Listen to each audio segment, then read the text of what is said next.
Siempre en lo que nosotros hacemos hay un propósito. Quien se casa tiene un propósito, quien escoge una carrera tiene un propósito, quien va a viajar tiene un propósito. En todo lo que hacemos, y ahí cabe ese pensamiento: ¿por qué hago lo que hago? Porque quiero lo que quiero. Hay un propósito. En el Club de Fútbol Monterrey fichó hace unos cuantos días a un personaje muy famoso, Sergio Ramos, ya todos lo saben. Y como que se emocionan los rayados, ¿verdad? Sergio Ramos. Sergio Ramos nació en Sevilla, España, tiene ya algo de edad. Él cumple años el 30 de marzo, para aquellos que son fan. ¿Cuál es el propósito de traer a Sergio Ramos? Hay un propósito: ser un equipo competitivo. Por eso le digo, siempre hay un propósito. Y Pablo tiene en mente un propósito, tú tienes un propósito al estar aquí. Hay un propósito. Entonces, para Pablo había un propósito. ¿Cuál era el propósito de Pablo? Si podemos poner la diapositiva de la flecha. Pablo tenía ese propósito. Podemos poner primero el de esta mera. Pablo tenía como propósito a estas iglesias en Creta corregir lo deficiente. No es que hubiera deficiencia, sino que estaba incompleta. En estas iglesias había algo que estaba incompleto, y la mejor forma de traducir corregir lo deficiente es complementar lo que era defectuoso. Y el primer punto que Pablo está viendo en esa isla es que no había pastores, no había ancianos, no había obispos. Entonces, de tal manera que la primera instrucción que Pablo le da a Tito es: establece ancianos. Y es lo primero que Tito va a hacer siguiendo las instrucciones de Pablo. Esos ancianos ya establecidos deberían de exhortar, deberían de convencer, vencer con y enseñar. ¿Cuál era el propósito de Pablo en este plan, en esta idea? ¿Para qué estaba ahí Tito? Propósito: una iglesia sana en constante crecimiento. En crecimiento horizontal y un crecimiento vertical. En ese conocimiento horizontal, en conocer a la iglesia, conocer a los hermanos, conocer su palabra, ser llenos de su palabra para ese conocimiento vertical, porque a medida, hermanos, que conocemos a Dios, a medida que vamos conociendo a ese Dios soberano, ese Dios misericordioso, ese Dios grande, ese Rey que reina, a medida que lo vamos conociendo, hermano, vamos adorándole, le podemos adorar. El conocimiento de Dios o esa teología confesional nos va a llevar a esa teología funcional. El conocer a Dios a través de la teología nos va a llevar a tener esa teología funcional en nuestra vida diaria. Nos va a llevar a ser buenos creyentes, nos va a llevar a ser personas piadosas, nos va a llevar a predicar el evangelio con nuestra vida, con nuestras palabras. El conocer a Dios, el abrir su palabra en esa teología nos va a llevar a amar a Dios y adorarle. A medida que el hombre, a medida que la criatura va conociendo a Dios, su estatura o su tamaño va disminuyendo en humillación, pero Dios va creciendo ante nuestros ojos. Y quedamos en un momento como Isaías en el suelo, diciendo: no soy digno. Y ese es el propósito que Pablo se desprende de lo que él está aquí estableciendo. Esta mañana me he propuesto un mensaje con una propuesta para ustedes. ¿Podemos poner la proposición? Porque Dios nos ha dado instrucciones para el crecimiento de una iglesia sana, nosotros debemos seguirlas fielmente. En su palabra hay instrucciones precisas para el crecimiento de una iglesia sana. Dios quiere una iglesia sana, una iglesia que marche. Dios quiere una iglesia pura. Dios quiere una iglesia limpia. Dios quiere una iglesia que no esté manchada. Dios quiere una iglesia que no esté arrugada. Y Él ha provisto las herramientas necesarias: hombres, dones, personas, su palabra y un montón de circunstancias para este propósito. Así que nosotros debemos seguirlas. ¿Cómo podemos seguirlas? Hay una condición humana y una condición divina en todo esto, porque en el seno de la iglesia hay circunstancias que impiden su crecimiento sano. Dios ha provisto instrucciones claras para su crecimiento, y ahí están en su palabra. No las podemos encontrar en otros lados, en su palabra. Y nos preguntamos esta mañana cada uno de nosotros, bueno, ¿cuáles son las instrucciones precisas que Dios ha dado en este pasaje? Y me voy a referir únicamente a este pasaje, a esta sección del libro. ¿Cuáles son esas instrucciones que Dios ha dado en esta sección, en Tito 1, del 9 al 16, para una iglesia sana? Iglesia Genezaret, Dios nos ha llamado a ser una iglesia sana. Hermanos, Dios nos ha llamado a ser una iglesia en constante crecimiento en esos dos ámbitos. Así que esta mañana vamos a ver solamente 3 puntos. Número 1,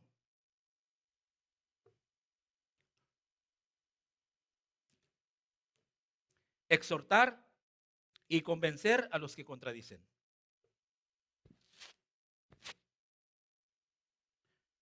Verso 9, exhortar y convencer a los que contradicen. Número 2, exhortar y convencer a los judaizantes o legalistas, versos del 10 al 14. Y número 3, exhortar y convencer a los profesantes o a los cristianos nominales, profesantes, versos 15 y 16.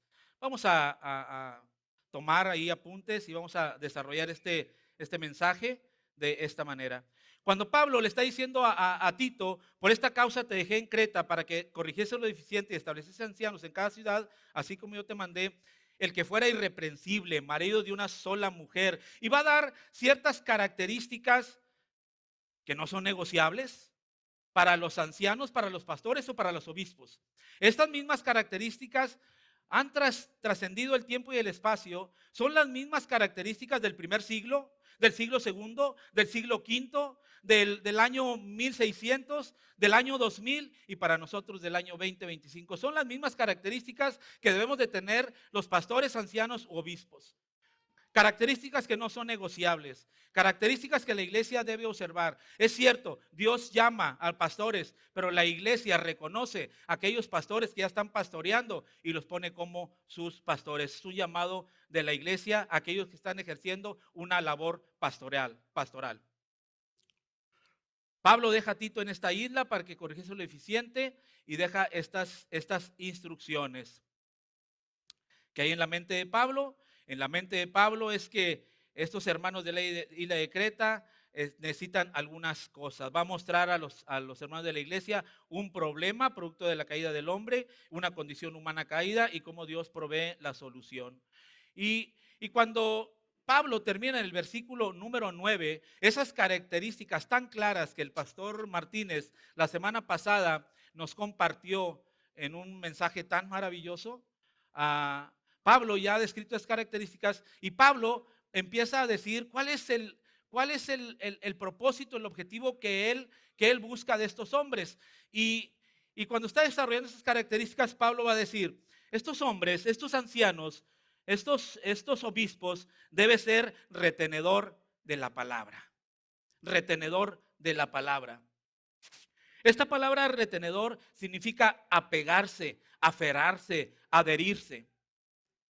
Que se aferre, que retenga a través de una lectura, a través de un estudio, a través de una memorización, a través de una comprensión, de un razonamiento, a través de una disciplina, aferrarse, apegarse, retenedor de la palabra fiel tal como ha sido enseñada. Estos obispos, estos pastores deberían de conocer la palabra y hay un propósito. Estos obispos se deben de aferrar a la palabra fiel, tal como ha sido enseñada, no cambiando. La palabra ya está escrita, la palabra ya impera. Ahí está la palabra, no hay que cambiarle, no hay que añadirle, no hay que quitarle. Está completa, tenemos el canon completo, tenemos los 66 libros. De tal manera que estos hombres deberían ser retenedores de la palabra fiel, como ha sido enseñada. Y luego viene aquí un para qué. Cuando estos obispos que ya se han aferrado a la palabra, ellos tienen una obligación para que también pueda exhortar. Para que también pueda exhortar. Y ahorita vamos a ver lo que significa la palabra exhortar. Porque a veces nosotros consideramos que la palabra exhortar es regañar, llamar la atención en forma muy fuerte. Pero vamos a ver cómo esta palabra es una palabra maravillosa. Para que también pueda exhortar con sana enseñanza. Sana enseñanza. Y esta palabra sana es higiene. Con esta palabra de higiene es algo que da vida, algo que cuida, algo limpio. Con sana enseñanza y viene el y. ¿Para qué? Y, versículo 9. Retenedor de la palabra, tal como ha sido enseñada, para que también pueda exhortar. Hermano, yo quisiera que ustedes comprendieran estos requisitos, no solamente de los pastores, no solamente de los obispos, no solamente de los líderes, sino de cada miembro de la iglesia, de cada hijo de Dios, de cada hombre nacido de nuevo. Hermano, cada uno de nosotros somos responsables de ser retenedores de la palabra. Si hemos nacido de nuevo, si realmente la palabra de Dios ha hecho esa transformación, de modo que si alguno está en Cristo, nueva criatura es. Las cosas viejas pasaron, he aquí todas son hechas nuevas. Aquí entra este precepto, retenedor de la palabra. Porque también nosotros con nuestra vida, con principios y la palabra verdadera, vayamos, convenzamos a través de la exhortación. Porque dice, y convencer a los que contradicen. Pablo está viendo de alguna manera, a él le llegan algunos datos de la problemática que tiene las iglesias de Creta, y a Pablo le han llegado informes de que algunos se están contradiciendo. Y aquí nosotros tenemos que preguntarnos, ¿estará mal que alguien contradiga? ¿O que alguien diga, no estoy de acuerdo? Y tenemos que decir que no. No es malo que alguien nos diga que no estamos bien. Realmente, en esta parte, nosotros vamos a ver cómo la palabra contradecir tiene otro contexto. Pero déjeme hablar un poquito de lo que es la palabra. Porque Pablo está diciendo retenedor de la palabra. Hermano, es por medio de la palabra que nosotros crecemos. No hay otra forma de crecer. La palabra, hermano, es la que nos va a dar crecimiento espiritual. La palabra es la que nos va a dar el conocimiento de Dios. La palabra es la que nos va a normar nuestra vida diaria. Mire, la palabra nos da conocimiento y entendimiento del carácter de Dios.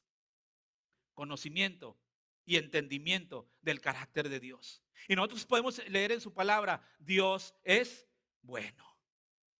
Dios es misericordioso. Dios es soberano. A través de la palabra nosotros podemos conocer su voluntad y el propósito de Dios para mi vida. A través de la lectura y de la retención de su palabra, la palabra de Dios nos da el poder y la gloria de Dios, nos da el conocimiento del poder y la gloria de Dios. Por medio de la palabra nosotros podemos conocer el amor y la misericordia de Dios. A través de la palabra nosotros podemos conocer los principios y las promesas de Dios.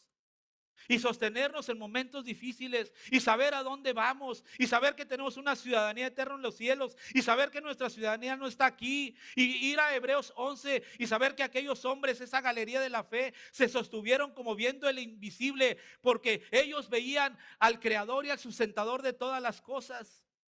A través de la palabra, hermano, nosotros podemos comprender por medio de la palabra, podemos llegar a entender la justificación, la redención, la salvación. Es a través de la palabra que nos lleva a entender al enemigo y sus poderes de oscuridad. Y ahora nosotros podemos comprender que no tenemos lucha contra carne y sangre. Saber que nuestra lucha no es entre nosotros, sino tenemos una lucha contra un enemigo que no es todopoderoso, pero que sí es poderoso. Y esa es la verdadera lucha. No es contra carne y sangre, sino contra principados y potestades. Esa es la verdadera lucha, que es a través de la palabra que nosotros podemos ver nuestra propia falta y pecado y resistir todo ello. Es por medio de la palabra que llega a entender la naturaleza y el propósito de la iglesia y nuestro propio papel en el ministerio de la iglesia. Es por la palabra. Por eso retenedor de la palabra. Todo esto es lo que a su vez enseña a la congregación. Todo lo que estamos enseñando es a través de la palabra cómo pasan todas estas cosas. Entonces, decíamos, el contradecir, ¿será necesario en la congregación? ¿No estoy de acuerdo? Sí, sí, sí, sí es necesario. ¿Por qué? Porque cuando alguien nos dice, ¿sabes qué? No estoy de acuerdo, nos obliga a reflexionar sobre la causa de la contradicción. A ver, me enfoca. Dice la palabra, en la multitud de consejeros hay sabiduría. Viene alguien y dice, ¿sabes como que esto no está bien lo que estás haciendo? Hermano, creo que te estás desviando. Hermano, creo que vas por este lado. Yo no podría decir, ¿sabes qué dice la palabra? Que yo te voy a exhortar porque me estás contradiciendo. Vamos a ver cómo Pablo aquí se refiere a otro contexto, a otra cosa. ¿Me puede llevar a prevenir un bien mayor? La contradicción o el decir no estoy de acuerdo siempre debe ser preventivo para cuidar mi vida o algún plan que estamos haciendo. Si, por ejemplo, en este viaje misionero alguien se acercara y dijera, hermano, ¿has considerado que ese día va a nevar bastante? Yo tendría que sentarme y decir, verdad, dime cuál es tu fuente, porque en Potosí la mera verdad que no, en este tiempo no. O alguien puede decir, hermano, ¿sabes que la inseguridad está muy grande en aquel lugar? Tendríamos que sentarnos los líderes y decir, a ver, a lo mejor es cierto, la inseguridad es muy alta en aquel lugar. Por cierto, sí preguntamos, y no, está bien, ¿ok? Está bien. Entonces, estamos hablando que Pablo dice, convencer a los que contradicen, y Pablo está identificando a un grupo de personas. Esta palabra significa contradecir la verdadera doctrina, los fundamentos de la fe, el señorío de Cristo, la deidad de Cristo, su nacimiento, su resurrección. Esta palabra, en el contexto que Pablo está usando, es una palabra que se refiere a una contradicción en puntos cardinales de la fe. Entonces, Pablo está diciendo, oye, convence a los que contradicen en cuestiones de la fe, en cuestiones de doctrina. Y hay un grupo ahí que está de esta manera contradiciendo y está enseñando. Son los falsos maestros que Pablo está señalando en 1 y 2 de Timoteo y que ahora también llegan ahí con Tito. Y alguno de ellos está diciendo, la resurrección ya se efectuó, ya no hay resurrección.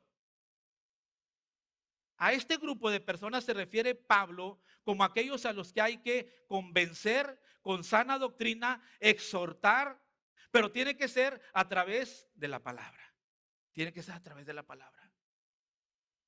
Pablo no está diciendo, hermano, no permitas que nadie te contradiga, no permitas, pastores, no permitan que nadie venga y te diga, así no es. Pablo no está diciendo esto, hermanos. Pablo está diciendo, defiende, cuida, exhorta, convence, vence con argumentos, no con argumentos humanos o de ciencia. Está la palabra para convencer a aquellos que contradicen. Ahí está. Y Pablo ha encontrado a un primer grupo, a un primer problema, aquellos que están contradiciendo los fundamentos de la fe, aquellos que están contradiciendo los puntos cardinales de la fe. Dice un comentarista, en el ámbito espiritual ese término puede significar el acto de hablar en contra de la voluntad divina o de ir en contra de las enseñanzas de Dios. Esta misma palabra se usa ya en Mateo 12:30 que dice, el que no está conmigo, contra mí es. De tal manera que Pablo está diciendo a este grupo de personas, a estos que están enseñando de esta manera, convéncelos. Qué interesante es que Pablo no dice, córrelos, sácalos, exhórtalos. Bueno, exhórtalos sí. Excomúlgalos. Llegará el momento en que quizás, como lo hizo Pablo, con aquellos que dice, entregué a Satanás en 1 de Timoteo, pero no fue a la primera. Seguramente hubo mucho trabajo previo, seguramente hubo mucho evangelismo, seguramente hubo muchas reuniones, seguramente hubo mucha exhortación. Y por cierto, esta palabra exhortar es paracaleo. Párate junto a él, camina con él, vive con él. Y si llega el momento en que esta persona no quiere convencerse, está ahí con una mente reprobada, ¿sabes qué? Esa persona entrega a Satanás, quiere decir, hermano, necesita el evangelio. Necesita el evangelio. Y vamos a ver cómo esos tres grupos que se desprenden de este pasaje, todos, hermano, necesitan el evangelio. Pero Pablo no dice en primera instancia, de primera mano, si alguien que viene dile, párate ahí, te entrego. No, dice Pablo, exhórtale, paracaleo, ve con él, convéncelo. Y el imperativo es, convéncelos. Ese es el imperativo. Exhorta con sana enseñanza el evangelio. ¿Qué hay más sano que el evangelio? ¿Qué hay más sano que la palabra? ¿Qué hay más sano que la doctrina? Convéncelos. Convéncelos con sana enseñanza a los que contradicen. A los que contradicen. En conclusión, la palabra contradecir en este punto, tiene un significado profundo. Ya veía que se iban a levantar, pero no hemos terminado. Apenas primer punto. En conclusión, la palabra contradecir tiene un significado profundo en el contexto de la Biblia. A menudo traducido como oponerse, este término va más allá del mero desacuerdo verbal para transmitir una sensación de resistencia o lucha activa contra algo o contra alguien. Va directo a las doctrinas cardinales de la palabra. Va directo ahí. Bien, a este primer grupo, a los que contradicen, ¿qué necesidad tiene? Convéncelos. El medio, la exhortación, la sana enseñanza, la sana doctrina. Así que vemos este primer grupo de esta manera, con sana higiene, enseñanza para convencer. Ese es el propósito desde el principio, hermanos. Desde el principio Dios tiene ese propósito y lo único que será suficiente para convencer a los que están en contra de Dios es el evangelio. Cuando el hombre pecó, Dios proveyó un Salvador. Y ese es el plan siempre de Dios. Proveer al evangelio, proveer al Salvador. Y esa es nuestra historia. Exhortar, sana enseñanza, igual a convencer. Dice en Tito 2:1. Pero tú habla lo que está de acuerdo con la sana doctrina. Consejo a Tito, pero tú habla lo que está de acuerdo con la sana doctrina, presentándote tú en todo como ejemplo de buenas obras, en la enseñanza mostrando integridad, seriedad, palabra sana e irreprochable. Y dice Pablo ahí, entre tanto que voy, ocúpate en la lectura, la exhortación y la enseñanza, la exhortación y la enseñanza.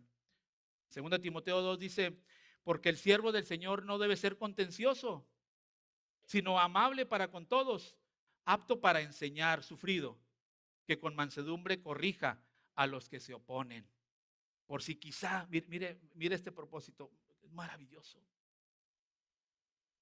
El siervo debe ser amable, no contencioso, para con todos, sufrido, que con mansedumbre, ese control del poder, mansedumbre, ese poder bajo control, a lo mejor tiene autoridad, pero con mansedumbre corrija a los que se oponen, por si quizás Dios les conceda que se arrepientan para conocer la verdad. Y está hablando de los falsos maestros.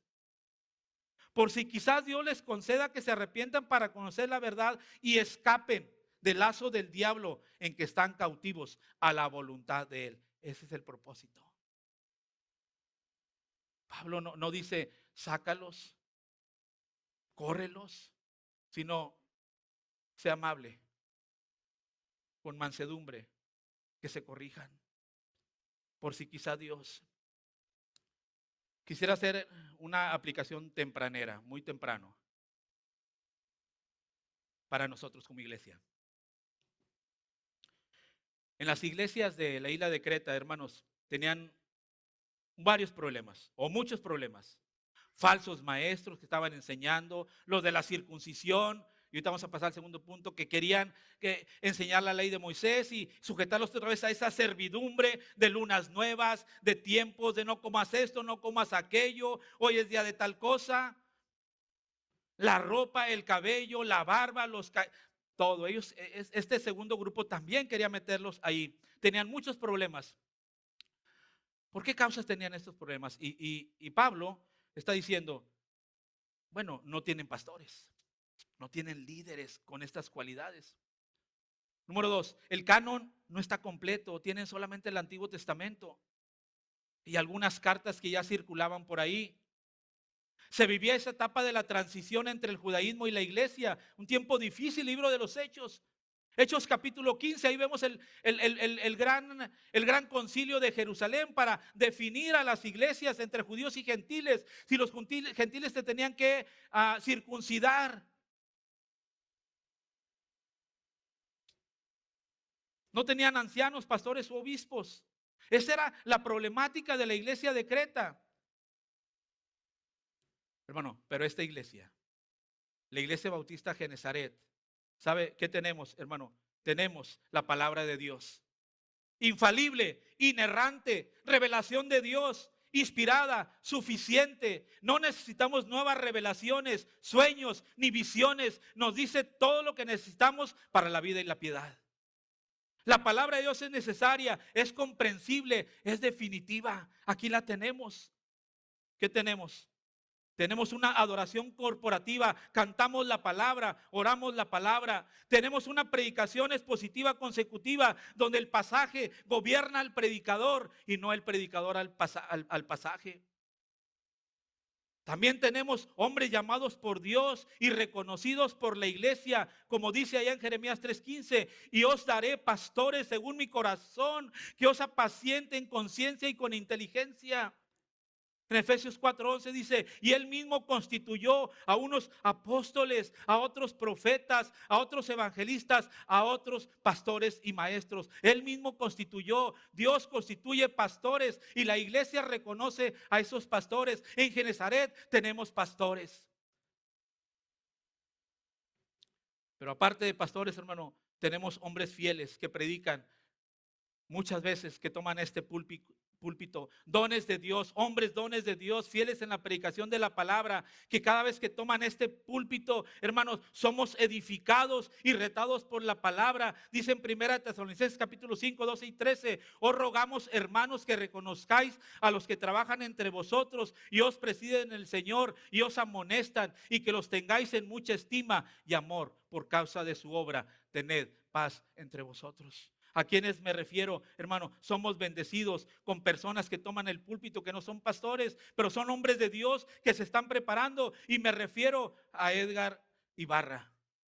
Y me refiero a Iván Zavala. Y me refiero a Alberto Hernández. Y me refiero a Jaime Escalante, Efraín Valencia, Héctor Elizondo, Marcos Coronado, Nelson Matus y el hermano Luis David Marín. Menciono esto porque están aquí. Pero también en este púlpito ha estado Miguel Núñez, ha estado hermano Sugel y hombres que han venido, hermano. Esa es la bendición de Genesaret. Esa es la bendición de Genesaret. Ellos no tenían ni siquiera pastores, no tenían la palabra. Este primer cuadro, hermano, es un grupo de personas que necesitan el evangelio. Pero aún hay otro grupo dentro de la congregación de Creta. Y ellos, punto número 2, exhorta y convence a los judaizantes.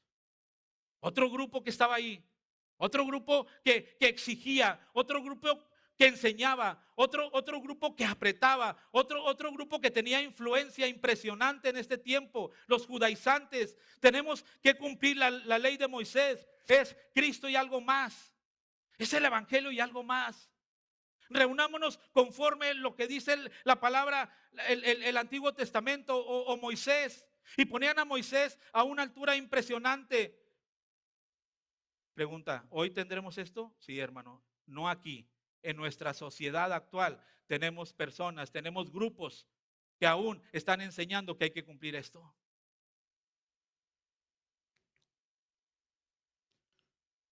Porque hay muchos contumaces, habladores de vanidades y engañadores, mayormente los de la circuncisión, a los cuales es preciso tapar la boca, que trastornan casas enteras enseñando por ganancia deshonesta lo que no conviene. Este testimonio es verdadero, por tanto, repréndelos.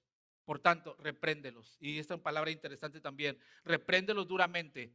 Y mire, el para qué. Para que sean sanos en la fe. Y ese es el propósito otra vez. Sanos en la fe. ¿Qué es el judaísmo o el legalismo? Tomé una frase de Sugel Michelén, publicada en Coalición por el Evangelio, dice así: Legalismo es una forma muy sencilla, podemos decir que es el intento de ganar el favor de Dios a través de nuestra obediencia, ya sea que lo hagamos tratando de obedecer los mandamientos de Dios o un conjunto de reglas inventadas por los hombres. El punto clave del legalismo es que no descansa en la obra de Dios para que seamos aceptados por Dios o para ser bendecidos por Él, sino en nuestra propia conformidad a un estándar de conducta previamente establecida. Mientras el Evangelio nos mueve a la obediencia por el hecho de haber sido aceptados por Dios de pura gracia, el legalismo nos dice que debemos obedecer para ser aceptados por Él. En el Evangelio la aceptación viene primero y la obediencia después. En el legalismo la obediencia viene primero para poder alcanzar la aceptación, ya sea delante de Dios o delante de la gente o delante de ti mismo. Todo gira en torno a lo que hacemos o lo que dejamos de hacer. Si puedo cumplir las reglas, si puedo mantener el estándar, Dios me va a bendecir. Ese es el judaizante, ese es el legalista. Y mire cómo Pablo manda a Tito, un gentil, que estuvo en Hechos 15 tratando el tema de los judaizantes.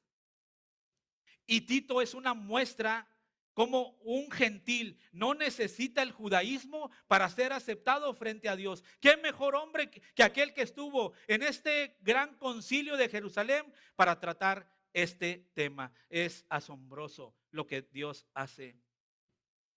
Este segundo grupo son contumaces, habladores de vanidades, engañadores, mayormente la circuncisión, trastornan casas enteras, enseñando por ganancia deshonesta lo que no conviene. Ellos tenían una necesidad, dos cosas: es preciso tapar la boca y que sean sanos en la fe. Qué interesante esta frase, ¿no? Quizás era una frase muy coloquial en aquel tiempo. Es necesario tapar la boca. ¿Cómo se podrá tapar la boca de alguien? No espero que usted me responda la verdad. No, hermano, con argumentos. Argumentos.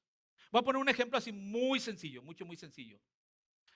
¿Qué se dice de los regios? Que somos, no se esfuerce tanto en decir tan fuerte. A veces yo espero un amén y aquí rápido. Somos codos. ¿Sí? Eso se dice. Pero ¿qué te parece si viene una persona de otro lugar y empieza a escuchar desde que se baja del avión o de la central o en coche y empieza a ver anuncios? Los regios son codos, los regios son codos, y aquí llega. Y luego de repente alguien lo invita, llega a la ciudad y lo invita a su casa, abre las puertas, está un asador de carne ¿Le doy un corte? No.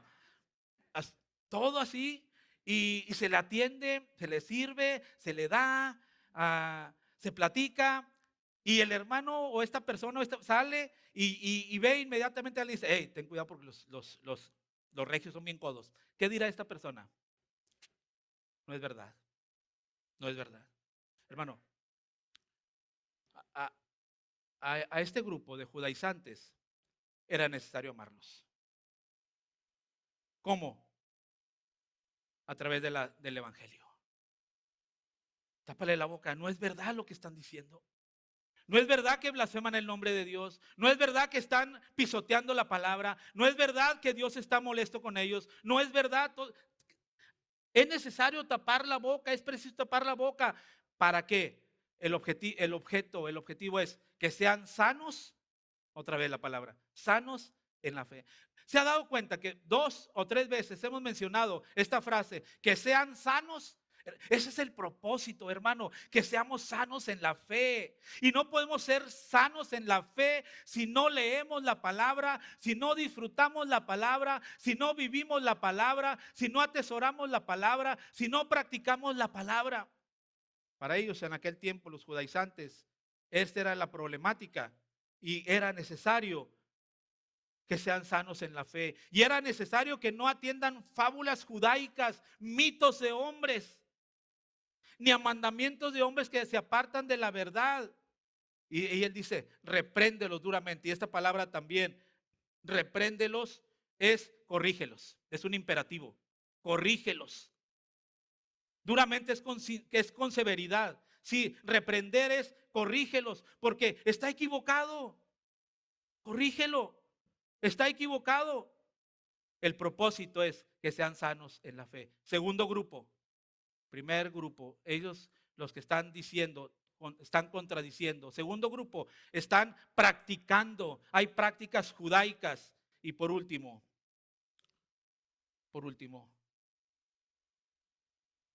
antes de pasar al tercer punto, mire, ¿por qué es importante la sana doctrina? Muy rápido. ¿Por qué es importante la sana doctrina? Hermano, la sana doctrina es importante porque nuestra fe se basa en un mensaje específico.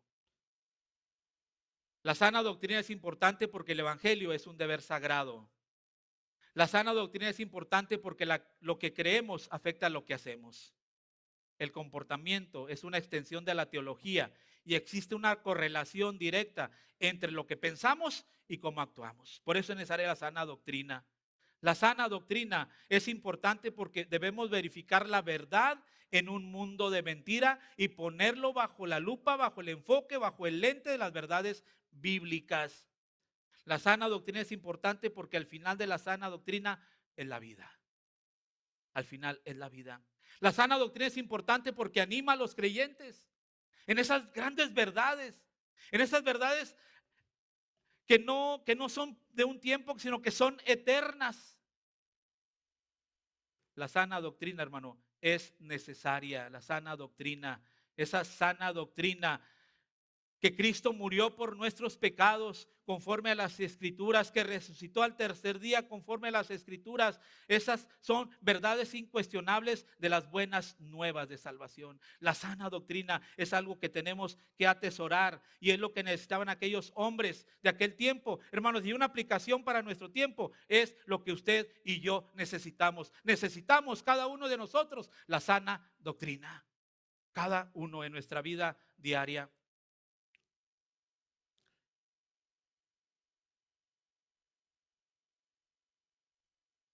¿Cómo podemos ver a este grupo que aún está vigente? Enseñan que hay que guardar la ley, seguir prácticas judaicas, enseñan doctrinas de hombres. El evangelio de la prosperidad es un ejemplo, prácticas no bíblicas, supersticiosas. Si leo la Biblia me va bien. Si no la leo, pues no me va a ir bien. Voy al culto con un propósito, ofrendo con un propósito, diezmo con un propósito, hago buenas obras con un propósito. Traer la Biblia abierta en una porción como el Salmo 90, por ejemplo, en una porción bíblica de manera intencional, y muchas prácticas hay que nosotros no debemos de practicar, sino apegarnos a la sana doctrina. Mire, este segundo grupo también nos enseña algo, pero Pablo va a abordar un tercer grupo donde tengo solamente 10 minutos. Pero Pablo aún no termina y pasa a exponer un tercer grupo. Y este grupo, hermano, yo quisiera que leyéramos esa porción, cada uno de nosotros, principalmente el versículo número 16. Le voy a invitar a leer esta última porción. Versículo 16. Todos juntos, dice así. Profesan.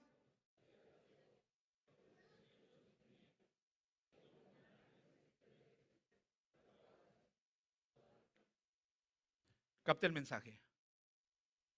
Este tercer grupo. Profesan. Dicen que hubo una profesión de fe. Profesan conocer a Dios. Están diciendo, se identifican, van, están quizás por muchos años en ese lugar, profesan conocer a Dios, pero hay un problema de fondo, no de forma. Hay un problema de fondo con los hechos. Lo niegan. Con sus hechos, con su vida diaria, con sus relaciones interpersonales, con su palabra, con sus pensamientos, con sus acciones, en sus relaciones, en lo que hacen, en lo que ven, en lo que escuchan, en lo que piensan. Profesan conocer a Dios, pero con los hechos lo niegan. Y mire cómo dice la palabra inspirada por Dios. Dios mismo dice, siendo abominables, estos que profesan conocer a Dios, pero con los hechos lo niegan, son abominables, rebeldes, reprobados en cuanto a toda buena obra. La tercera característica u ordenanza es exhortar y convencer a los profesantes. Un profesante es una persona que no ha respondido con arrepentimiento y fe a Jesucristo como su Salvador y Señor personal. Puedes ser miembro practicante o no practicante de la iglesia, a veces llamados cristianos nominales, a personas que se identifican como cristianos debido a su tradición familiar, normas sociales, afiliación cultural o actividad religiosa. Sin embargo, no tienen una relación genuina con Jesucristo. Y esto es lo más grave. Esto es lo más grave. Hermanos, ¿cuánto como padres de familia, como madres, cuánto estamos contribuyendo a la evangelización de nuestros hijos? ¿Cuánto de nuestra vida diaria es intencional a llevarlos a Cristo? ¿Cuánto de nuestras palabras, cuánto de nuestras herramientas que tenemos en casa, cuánto de nuestros libros, cuánta de nuestra música, cuánto de nuestra teología, cuánto de nuestras prácticas, cuánto de nuestro amor a nuestra vida piadosa está siendo de impacto para mi familia, para mis hijos, para mis nietos, para mi esposa, para mi esposo, para que ellos vayan conociendo cada día más a Cristo? Acabamos de presentar a un bebé y decimos, somos la iglesia que lo vamos a ayudar a este matrimonio a llevar a Cristo. Hermano, pero yo pregunto, ¿cuántos de nosotros estamos llevando una vida piadosa acorde con principios bíblicos y normas de conducta diaria, no solamente los domingos aquí cantando, sino todos los días? Todos los días. Y de verdad, hermano, cuando yo me examino en mi entorno, me apeno y me da pena, me da vergüenza, me da mucha vergüenza. Porque sé que muchas de mis actitudes, y luego digo, es mi carácter. Tu carácter tiene que ser sometido a la voluntad de Dios. No digamos que es el carácter. Ese carácter tiene que ser sometido en mansedumbre. Poder bajo orden divina. Esto, cuando yo llego a leer esto, cuando estoy leyendo el pasaje y que dice, todas las cosas son puras para los puros, mas para los corrompidos e incrédulos nada les es puro, pues hasta su mente y su conciencia están corrompidos. Y déjame leerla en una versión, nueva traducción viviente, dice, todo es puro para los puros, de corazón puro. Pero hay otra versión, la traducción de la Biblia actual, dice, los que obedecen sinceramente a Jesucristo consideran que todo es bueno. Escucha, los que obedecen sinceramente a Jesucristo consideran que todo es bueno. Es bueno su palabra, es bueno una vida piadosa, es bueno las obras, es bueno, porque es producto de una vida transformada, es producto de una vida de un nacido de nuevo. Ellos consideran que todo es bueno y aman lo bueno, pero los que no obedecen y confían en Él creen que nada es bueno. Todo está corrompido, todo es malo, de tal manera que se portan en maldad.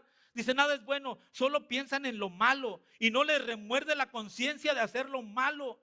Dicen que conocen a Dios, pero cuando vemos el mal que hacen, sabemos que eso no es cierto. Son odiosos y desobedientes, incapaces de hacer algo bueno. Qué fuertes palabras, de verdad. Familias de Genezaret. He estado aquí muchos años y conozco a la mayoría de ustedes. Es un reto. Es un reto de la palabra a cada uno de nosotros. Es un llamado fuerte a cada uno de nosotros. Examinemos nuestra vida diaria.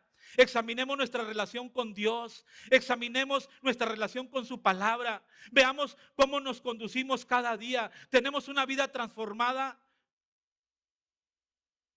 Cristo es tu Señor. Tú eres un siervo. Lo que estás haciendo es en obediencia a ese Cristo tu Señor. O como Pablo dice, Pablo, siervo de Dios y apóstol de Jesucristo, Tito 1:1. ¿Eres esclavo del Señor? ¿Para ti el vivir es Cristo y el morir es ganancia? ¿Para ti está preparado esas moradas eternas?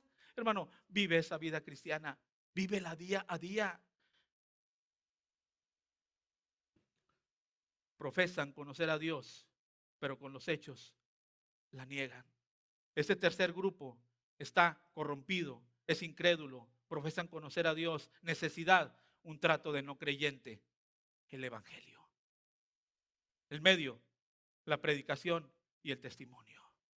La predicación y el testimonio. Hermanos, es un llamado a cada uno de nosotros,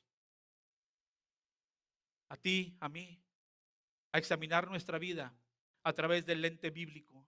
a través de la palabra de Dios. Examinarnos. No estamos hablando ni somos quien para decir este o aquel es salvo. No, eso es don de Dios. Es obra de Dios completamente. Solamente es llevarnos a cada uno de nosotros y observar nuestra conducta, que a veces decimos es conducta externa, pero de la abundancia del corazón abra la boca, y una vida transformada da testimonio. Una profesión de fe en Jesucristo, que Jesucristo es mi Señor, da un testimonio de una vida cambiada, de un nacido de nuevo. De igual manera, una vida profesante que anda de la misma forma es una burla. ¿Y sabe qué? Es la forma más peligrosa porque está siendo engañado. Quizás toda la vida pasó ahí. Y quiero terminar con un pasaje, y quiero que vayamos allá a Mateo capítulo 7, versículo 21 al 23. El contexto de este pasaje habla de los frutos. Y ya voy a terminar, 2 minutos. El texto de este pasaje, el contexto habla de los frutos. Por sus frutos los conoceréis, dice así. Y luego el versículo 21 va a abordar un tema increíble. ¿Qué dice? No todo el que me dice, Señor, Señor. No todo. Perdón, no todo. Tú me dices, Señor, ¿realmente soy tu Señor? ¿Realmente soy tu Señor? Señor, Señor. No todo el que me dice Señor, Señor entrará en el reino de los cielos. Si no, ve este gran contraste. Si no, son palabras fuertes. Si no, dicho en el primer siglo, hace más de 2000 años, primer siglo. No todo el que me dice Señor, Señor, y esta palabra ha sido predicada en todos los siglos. No todo el que me dice Señor, Señor entrará en el reino de los cielos, sino el que hace la voluntad de mi Padre que está en los cielos. Muchos me dirán aquel día, Señor, Señor, no profetizamos en tu nombre. Mire lo que ellos van a cuestionarle. Señor, ahí estuvimos, profetizamos o predicamos. No estuvimos predicando, profetizando tu palabra. No nos reconociste, no viste que tomamos esta función. No profetizamos en tu nombre, y en tu nombre echamos fuera demonios, y en tu nombre hicimos muchos milagros. Entonces, la resolución, la sentencia, el punto final, la última palabra la dice el Señor. Entonces os declararé, nunca os conocí. Apartaos de mí, hacedores de maldad. Porque eso es lo que estaban haciendo. No fueron transformados, no nacieron de nuevo, no permitieron que el evangelio los penetrara en su vida. Esta es obra de Dios, y por eso tenemos que estar orando y exponer a cada uno de nosotros a la palabra, porque la fe viene por el oír, no cualquier cosa. El oír la palabra de Dios. Y por ello, hermanos, nosotros tenemos que ir a la palabra, leerle a nuestros niños la palabra, leerle a nuestros hijos la palabra, por si Dios le place dar entendimiento y claridad para que Él conozca y reconozca su pecado y su necesidad de un Salvador, que es Cristo el Señor. Eso es. Eso es. Y ese es el reto para cada uno de nosotros. Pablo termina esta sección identificando 3 grupos con necesidades iguales. El evangelio es necesario en nuestra vida. El evangelio es necesario en tu vida. Oremos. Padre, gracias Dios por tu amor, por tu paciencia. Sabemos que dice en tu palabra que tú no quieres que ninguno perezca, se pierda, que ninguno se pierda, sino que todos procedan al arrepentimiento. Padre, gracias porque sabemos que tú moriste por todos los hombres. Pero también sabemos, Señor, que a ti te place dar salvación. Gracias, Dios, por la iluminación de conocer nuestro pecado y nuestra necesidad. Es obra tuya enteramente. El hombre no tiene nada que ver en esto. El hombre está perdido, está muerto. Pero tú, Dios, has provisto tu palabra a tu Espíritu Santo para poder reconocer nuestro pecado y la necesidad apremiante de un Salvador. Gracias, Padre, por la redención. Gracias, Dios. Gracias por la justificación. Gracias, Padre, Rogamos, Padre, que podamos cada uno de nosotros examinarnos a la luz de tu palabra y encontrarnos con que tú eres realmente nuestro Señor. Ayúdanos, Dios, a llevar el Evangelio, a vivir vidas piadosas, a reconocer, Dios, que cada día fallamos, a reconocer, Padre, que tenemos la necesidad diaria, cada minuto, a cada segundo, de tu palabra, de tu persona y de tu obra. Gracias, Padre. En nombre de Jesús oramos. Amén.